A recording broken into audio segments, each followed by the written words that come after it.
We divide 521 by 2 in long division method.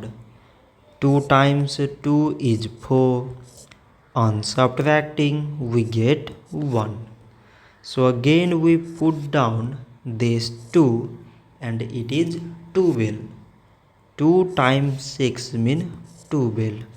On subtracting we get 0.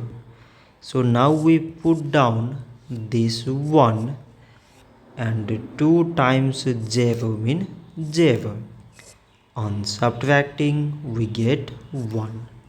So now this 1 is less than 2 and there is no other number to put it down. So we take here decimal so that we put 0. So it is 10 and 2 times 5 is 10. On subtracting we get 0. So 521 divided by 2 is 260 decimal 5. So this much for today and thanks for watching.